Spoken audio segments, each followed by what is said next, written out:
Messieurs, dames, bonsoir et bienvenue dans cette nouvelle vidéo réaction sur ta chaîne Luciano TV. Et aujourd'hui, on va commenter la liste de Paulo Duarte, comptant pour la fenêtre FIFA, le Togo qui va jouer deux matchs au Maroc. Donc le premier le 22 mars 2024 du coup, face au Niger et le second le 26 mars, 4 jours après, face à la Libye.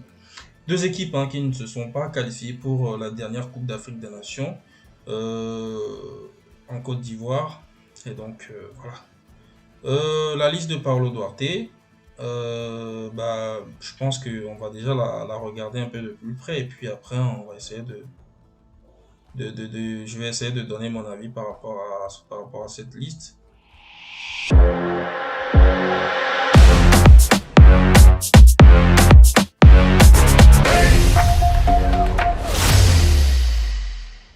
Gardien de but, donc on a Mazameso Kabataouli Asco de Kara, Togo.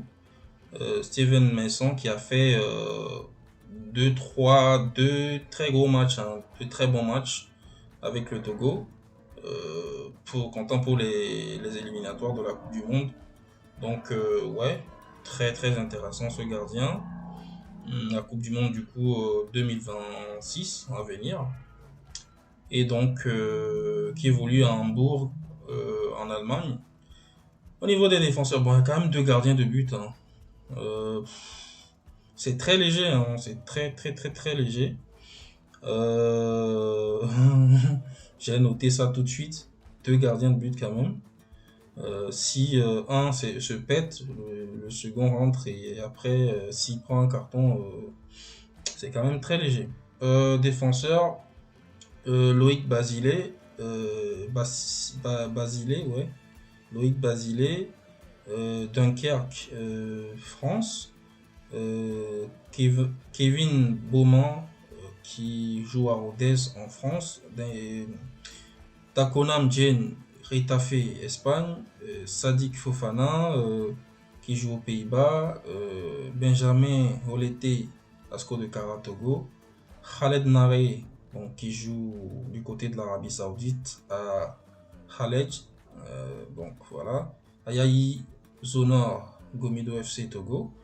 Au niveau donc de l'entrejeu milieu de terrain, on a Rocher Holou qui joue donc du côté de l'Espérance de Tunis en Tunisie.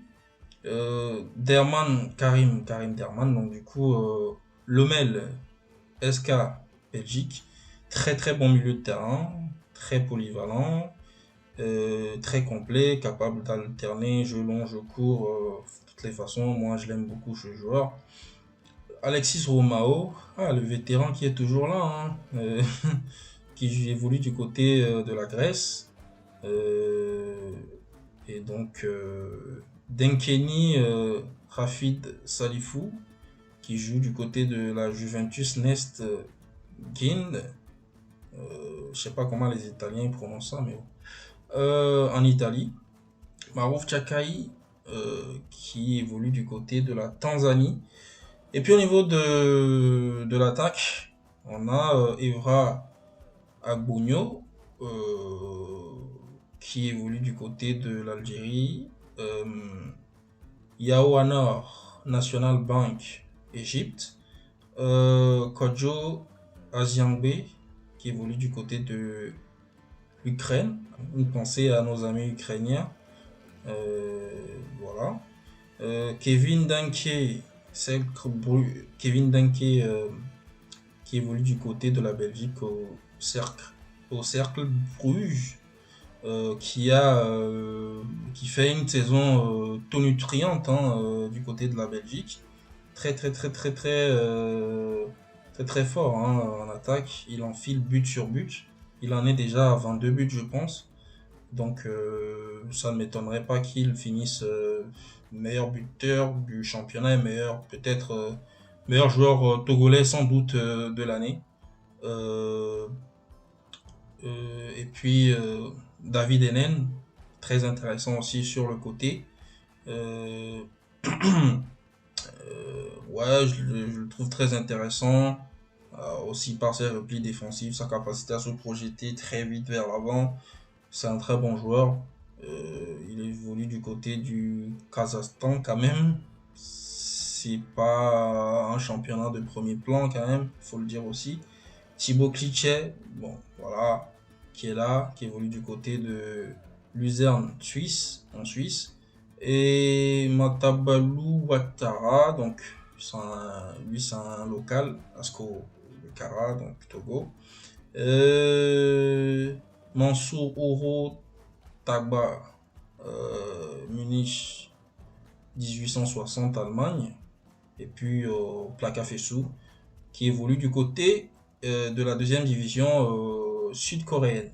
Voilà donc pour la liste donc, des 23, si je ne me trompe, les 23 éperviers sélectionnés pour la double confrontation du mois de fin mars presque pour la fin de ce mois de mars, la double confrontation face au Niger le 22 mars à 21h et face à la Libye le 26 mars, 4 jours plus tard à 21h également, même heure.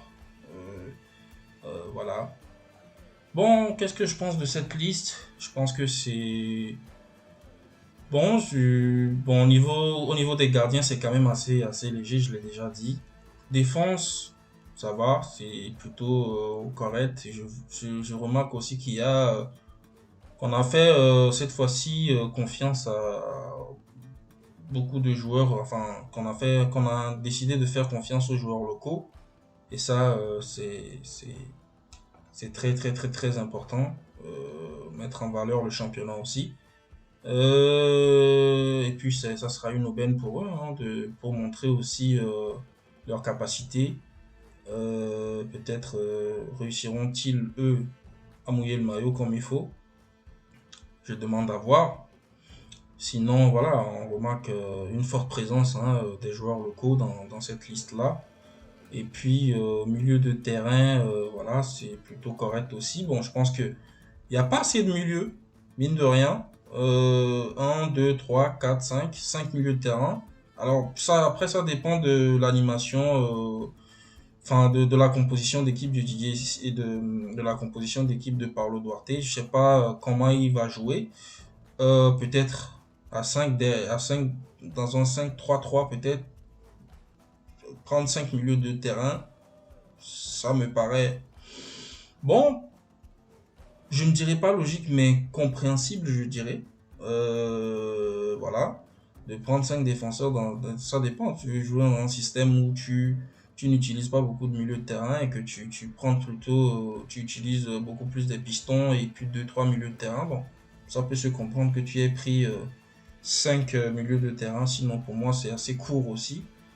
Surtout qu'on a un joueur comme Alexis Omao qui est vieillissant et qui peut-être peut se blesser dans ce match-là ou qui ne peut pas jouer 90 minutes. Surtout que les deux matchs se jouent à un intervalle de 4 jours, je pense. Donc c'est un peu léger tout ça. Voilà. Par contre, au niveau de l'attaque, il y a une foultitude d'attaquants. 1, 2, 3, 4, 5, 6, 7, 8, 9. 9 attaquants quand même. 5 milieux de terrain. Comment Paulo Duarte va jouer, je ne sais pas. Sinon, moi, je suis content de voir quand même Kevin Denke dans la liste. Il faut qu'il soit là, il faut qu'il enchaîne en sélection, qu'il prenne de la confiance. Surtout s'il marque des buts, ce sera encore l'occasion pour lui de planter peut-être quelques buts pour se mettre encore en confiance, retourner encore et continuer sur cette lancée-là. Voilà, je pense que c'est une bonne chose. Voilà. Au niveau de Plaka Fessou aussi, alors lui qui joue en D2 sud-coréenne, bon, écoutez, pour moi, il a le niveau pour jouer dans dans une division un peu plus, enfin, première division tout simplement, hein.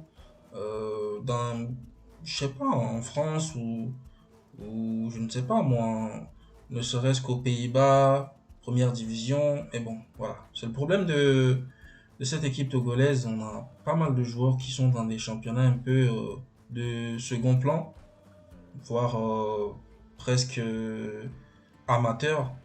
Et donc, c'est un peu compliqué après. Ça rejaillit sur le niveau euh, global de l'équipe, hein. Ça fait que quand ils se retrouvent comme ça, enfin, quand tu n'as pas l'habitude de jouer des gros matchs en club, et que vous retrouvez comme ça finalement dans une liste comme ça, dans un 11, il y a très peu d'expérience, tu vois, et ça rejaillit forcément sur la prestation collective de l'équipe à un moment donné, ça c'est clair.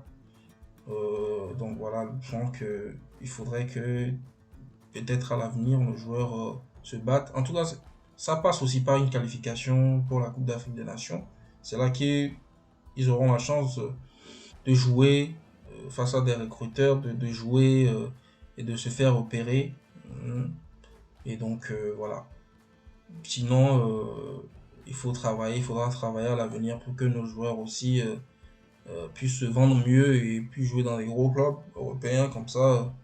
Le fait de se confronter aux meilleurs dans leur championnat tous les week-ends, ben, ça fait que quand ce conglomérat de joueurs va se retrouver en sélection, eh ben, chacun va apporter son expérience, chacun aura plus d'expérience, chacun aura plus de matière, sera plus étoffé, plus à même d'apporter de l'expérience, du savoir-faire et tout ça. Donc je pense que il le faut.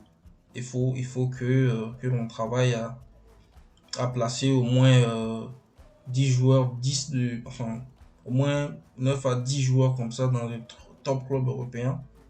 Et puis ça pourrait donner quelque chose. Bon, la liste est un peu déséquilibrée par endroit. Gardien de but par exemple, deux gardiens, milieu de terrain, il n'y en a que 5.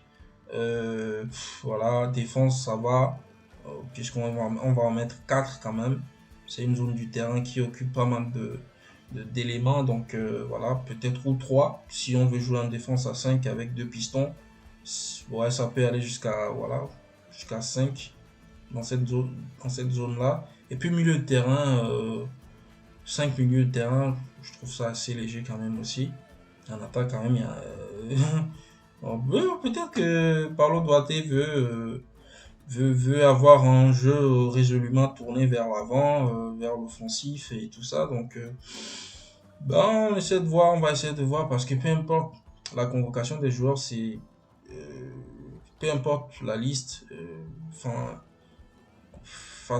peu importe la manière dont la liste est faite, c'est surtout les 11 entrants, les 5 remplaçants, plus l'animation globale qui va faire en sorte que cette liste aura un sens ou pas. Donc on verra. Donc, je pense que Paulo Duarte a quand même l'ambition de jouer vers l'avant, de proposer un jeu très offensif.